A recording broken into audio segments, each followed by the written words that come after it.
ये जो लोग अपने आप को सलफी कहते हैं, उनके नजदीक तौहीद की 3 किस्में हैं।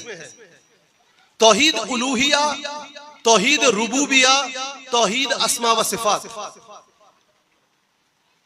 ये इनके नजदीक तौहीद की 3 किस्में हैं। इनको बोलिए भाई ये जो तौहीद की 3 किस्में हैं, हमको बिल्कुल यही टर्म, यही अल्फाज, यही इस्तिलाह कुरान मजीद से दिखाइए।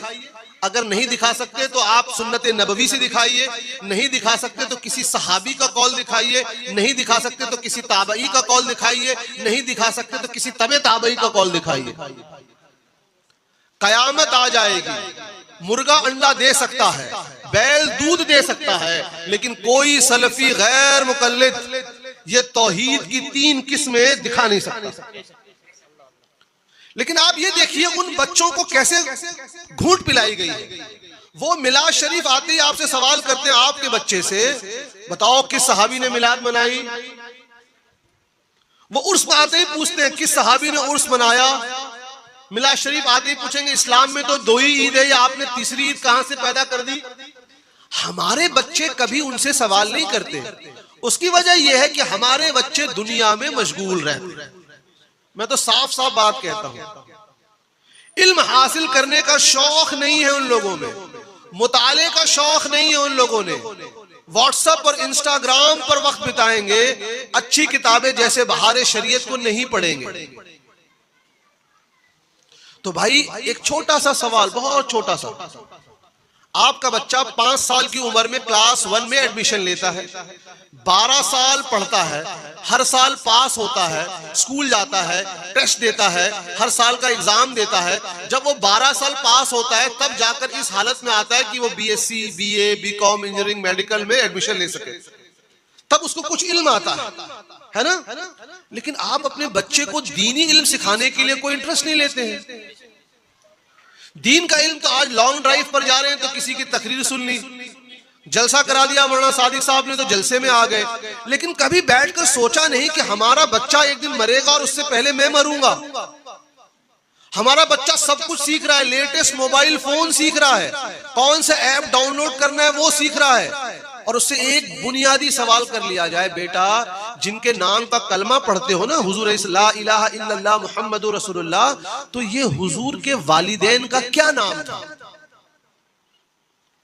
या बच्चे से पूछे, बेटा ये जो कुरान मजीद है अल्लाह ताला का कलाम पाक, ये जो मुसहफ की शक्ल में है, इसमें कितनी सूरतें हैं, इसमें कौन सी ऐसी सूरत है जो बिस्मिल्लाह शरीफ जिसके इब्तिदा में नहीं है।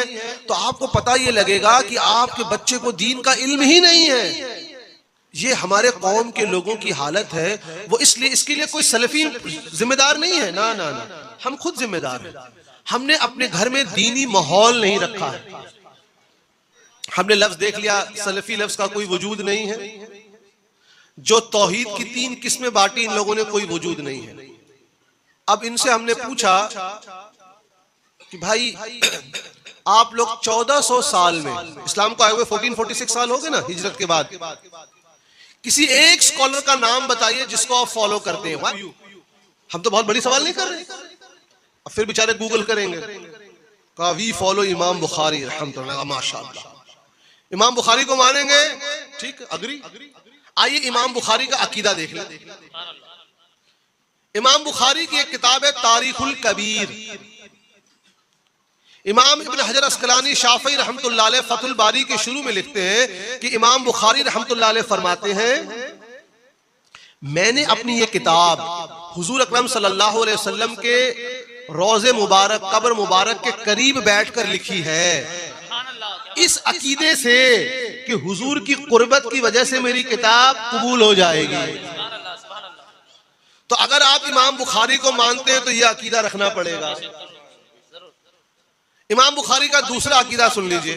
इमाम बुखारी की एक किताब है अल अदबुल मुफरद, उसमें वह हदीस नकल करते हैं, हद्दसना अबू नईम क़ाल हद्दसना सुफियान इब्न अबी इसहाक अन अब्दुर्रहमान बिन साद क़ाल खदरत रजुल इब्न उमर फ़क़ाल लहु रजुल उज़कुर अहब्बुन नास इलैका फ़क़ाल या मुहम्मद सल्लल्लाहु अलैहि वसल्लम। इमाम बुखारी लिखते हैं कि एक बार सहाबी रसूल इब्न उमर रज़ियल्लाहु अन्हु रास्ते से जा रहे थे, उनका पांव सुन्न हो गया। सुन को क्या बोलते हैं मलयालम में? सुन बोलते हैं। अच्छा नहीं, लेकिन मलयालम में कोई लफ्ज होगा जरूर। नम्ब, जिसमें झुंझुनी पड़ जाती है ना, पाँव सुन्न हो जाता है, सो जाता है, it's called numb in English. तो पाँव सुन्न हो गया, तो उनसे किसी ने कहा, एक सहाबी से, कि आप उस शख्स को याद कीजिए जिससे आप सबसे ज्यादा मोहब्बत करते हैं। उन्होंने या के साथ हुजूर को पुकारा और उनकी तकलीफ दूर हो गई। यानी इमाम बुखारी का अकीदा है कि तकलीफ के वक्त या रसूलुल्लाह कहो तो तकलीफ दूर हो जाती है। अब अगर आप इमाम बुखारी को मानेंगे तो ये अकीदा रखना पड़ेगा। अब क्या करेंगे? कहा हमारे मौलवी साहब ने तो हमको ये हदीस बताई ही नहीं थी। हमने कहा अपने मौलवी साहब को बुला लो, इस लेक्चर के बाद क्वेश्चन आंसर का ओपन सेशन होगा। कोई किसी को तान के लिए या जलील करने के लिए नहीं, सिर्फ अहले सुन्नत की हक्कानियत को साबित करने के लिए। और अगर मौलवी साहब यहाँ आने से शर्मा रहे हैं तो व्हाट्सएप पे सवाल मंगा लीजिए, खड़े होकर आप पूछ लीजिएगा।